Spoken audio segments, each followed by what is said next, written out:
Hello అండి అందరికి welcome back to our channel Deepu's world. ముందుగా ఒక చిన్న రిక్వెస్ట్ అండి, మీలో ఎవరైనా మన ఛానల్ ఇంకా సబ్స్క్రైబ్ చేసుకోకపోతే సబ్స్క్రైబ్ చేసుకోండి. అలాగే పక్కన బెల్ ఐకాన్ ఉంటుంది, దాన్ని క్లిక్ చేసి పెట్టుకున్నారంటే నేను వీడియో అప్లోడ్ చేసిన వెంటనే మీ ఫోన్ కి నోటిఫికేషన్ వచ్చేస్తుంది. 2 వీక్స్ నుంచి మన ఛానల్లో పూజా వీడియోస్ లేవు, స్వామివారి చరిత్ర వీడియోస్ లేవు. ఎంత మంది ఎన్ని కమెంట్స్ చేశారంటే, అంటే లాస్ట్ వీక్ పూజా వీడియోస్ అసలు అప్లోడ్ చేయలేదు, కానీ అంతకు ముందు వీక్ పూజా వీడియోస్ పోస్ట్ చేశాను, కానీ స్వామివారి చరిత్ర వీడియో పోస్ట్ చేయలేదు. ఆ వారం మా పెళ్లి రోజు రావడం వల్ల వీడియో మాట్లాడడానికి నాకు టైం కుదరలేదన్నమాట. సో అందుకే చేయలేదు. ఒక్క వారానికి అసలు ఎన్ని కమెంట్స్ వచ్చాయో, మేము మిస్ అవుతున్నాం అక్క నీ పూజా వీడియోస్ అని. మార్నింగ్ నేను షార్ట్ వీడియో పోస్ట్ చేసినప్పుడు చెప్పాను కదా, ఈ రోజు అయితే స్వామివారికి నైవేద్యంగా మినప సున్నుండలు చేసి పెట్టానని. ఇక్కడ సున్నుండల కోసమే ప్రిపేర్ చేస్తున్నాను. అండ్ ముడుపు గురించి చెప్పినప్పుడు కూడా చాలా మంది అక్క ముడుపు ఎలా కట్టుకోవాలో క్లియర్ గా చూపించండి అని కూడా కమెంట్స్ చేశారు. ఆల్రెడీ నేను ఇంతకు ముందు పోస్ట్ చేసిన చరిత్ర వీడియోలో చూపించున్నాను, మేబీ అబ్జర్వ్ చేసి ఉండరు. నేను స్క్రీన్ మీద క్లియర్ గా ఇచ్చానన్నమాట, అందులో ఏమేం వేసి ముడుపు కడతారు అనేది. లేదక్క ముడుపు ఎలా కట్టాలనేది సపరేట్ గా ఒక వీడియో చేసి పెట్టండి అనే పని అయితే మీరు ఈ వీడియో కింద కమెంట్ సెక్షన్ లో కమెంట్ చేయండి. దాన్ని బట్టి నేను ఇంకో వీడియో చేయాలా లేదా అనేది డిసైడ్ అవుతా. ఒకవేళ ఎక్కువ కమెంట్స్ వస్తే ముడుపుకున్న ప్రత్యేకత ఏంటి, ముడుపు ఎలా కట్టాలి, ఏంటి నియమాలు ఏంటి, ఇవన్నీ కూడా సపరేట్ గా ఒక వీడియో చేస్తాను.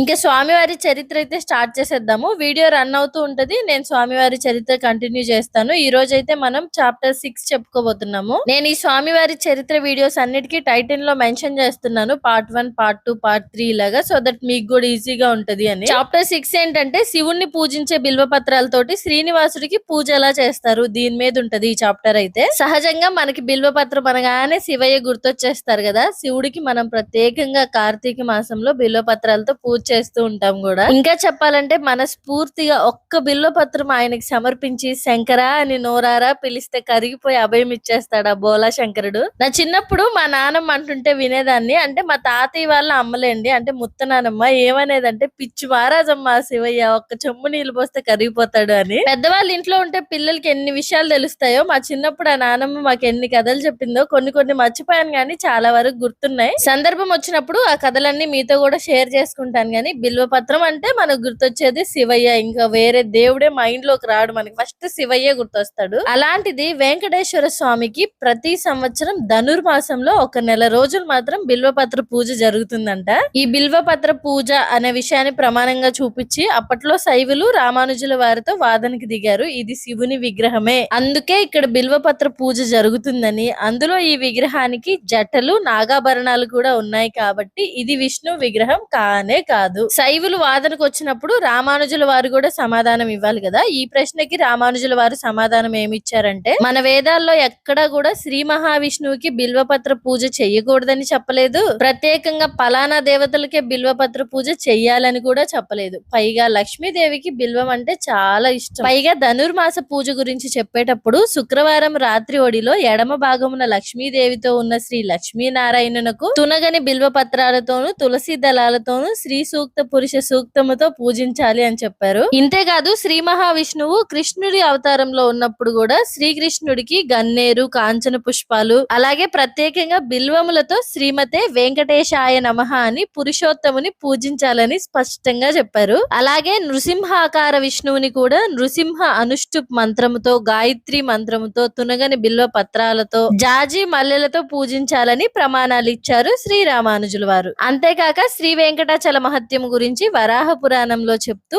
యోగులు జగన్నాథుణ్ణి బిల్వదళములు, నల్లని తెల్లని మంచి తులసి దళములతో అర్చన చేస్తున్నారని వర్ణించే ప్రమాణం కూడా ఉంది. ఆ పురాణ 2వ భాగంలోనే బిల్వవనములో నివసించు విష్ణుపత్నికి నమస్కారము అని దేవతలు స్తోత్రం చేశారని, అప్పుడు లక్ష్మీదేవి ప్రసన్నురాలై, ఏ మానవులైతే భూలోకంలో ఈ స్తోత్రంతో నన్ను ఆరాధిస్తారో, అఖండ బిల్వపత్రములతో నన్ను అర్చిస్తారో, వారు ధర్మార్థ కామ మోక్షాలనే పురుషార్థములు విశేషంగా పొందుతారని వరమిచ్చింది. శ్రీ మహాలక్ష్మికి బిల్వం అంటే ఇంత ప్రీతికరమని అందరికీ తెలిసిందే కదా. మరి శ్రీ మహాలక్ష్మి ఎక్కడ ఉంటుంది? శ్రీనివాసుని వక్షస్థలమే కదా ఆవిడ నివాసం, కనుక బిల్వపత్రార్చన శ్రీనివాసునికి తగినదే. ఇందులో తప్పు పట్టడానికి గాని వాదించడానికి గాని ఏమీ లేదు. ఇంకా జటాధారణ విషయానికి వస్తే, జటాధారణ ఇతర దేవతలకే గాని శ్రీనివాసునికి కాదనడం కూడా కరెక్ట్ కాదు. ఎందుకంటే విష్ణుమూర్తి చాలా అవతారాల్లో అవతరించారు. ఆయన అవతారాల్లోని కొన్ని అవతారాల్లో జటాధారణ ప్రసక్తి కూడా ఉంది.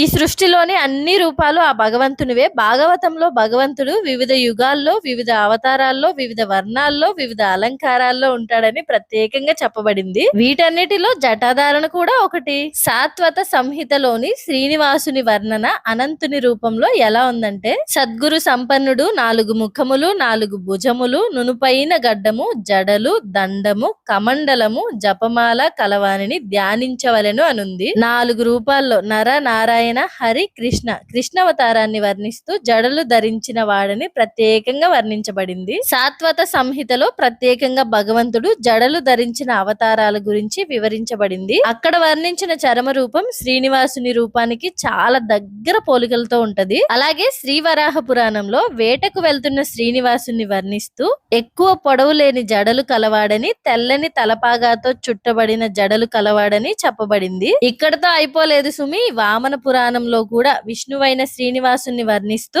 అందమైన కిరీటానికి వెనక భాగాన దీర్ఘముగా వ్రేలాడు జడలు కలవాడని వర్ణించబడింది. సుఖ మహర్షునికి శ్రీనివాసుని దివ్య దర్శనం కలిగిందని మనకి తెలిసిన విషయమే కదా. స్వామివారి దివ్య దర్శనం ఎలా కలిగిందని పద్మ పురాణంలో కూడా చెప్పబడింది. అక్కడ ఎలా వర్ణించారంటే, విష్ణు రూపాన్ని, ఆయుధాలను అంటే శంఖ చక్రాలని కూడా వర్ణించి బంగారు కేశముల ప్రసక్తి కూడా చేశారు. ఇలా పురాణాల్లో శ్రీ మహావిష్ణువు వర్ణన ప్రత్యేకంగా వెంకటాచలంపై విరాజమానుడైన శ్రీనివాసునికి ఇతర విష్ణు చిహ్నాలతో పాటు జడల ప్రస్తావన పలుమార్లు చేయబడడం వలన ఆ శ్రీ మహావిష్ణువుకు జడలుంటాయా అన్న ప్రశ్నకు తావే లేదు. జడలు విష్ణు ధర్మమే అని చెప్పి రామానుజుల వారు వాదించి వాళ్ళ సందేహాన్ని తీర్చారు. ఇక్కడతో వాళ్ళు కూడా ఏం ఆగలేదు. వాళ్ళు ఇంకో సందేహాన్ని తీసుకొచ్చారు. అదేంటంటే, ఒకవేళ మీరు అన్నట్టే విష్ణువే అయితే మరి నాగాభరణాలు ఎందుకున్నాయి? మీరు అన్నట్టు జడలున్నాయి, ఓకే ఒప్పుకుంటాము. మరి నాగాభరణాలు శివుడికే ఉంటాయి కదా, విష్ణువు అయితే ఎలా ఉంటాయి, ఎందుకున్నాయి? విష్ణువే అయితే ఈ ప్రశ్నకు కూడా సమాధానం చెప్పండి అన్నారు. మరి దానికి రామానుజుల వారు ఏం సమాధానం ఇచ్చుంటారు అనేది మనం నెక్స్ట్ వీక్ చరిత్ర వీడియోలో చెప్పుకుందాము. ఎందుకంటే అది 7th చాప్టర్ అన్నమాట. మనం చాప్టర్స్ వైజ్ గా చెప్పుకుంటున్నాం కదా. 6th చాప్టర్ అయితే ఇక్కడ వరకు కంప్లీట్ అయిపోయింది. బిల్వపత్ర పూజ, జడలు, ఇవి 2 సందేహాలు తీరిపోయాయి. నెక్స్ట్ ఇంకో సందేహం నెక్స్ట్ వీక్ చెప్పుకుందాము.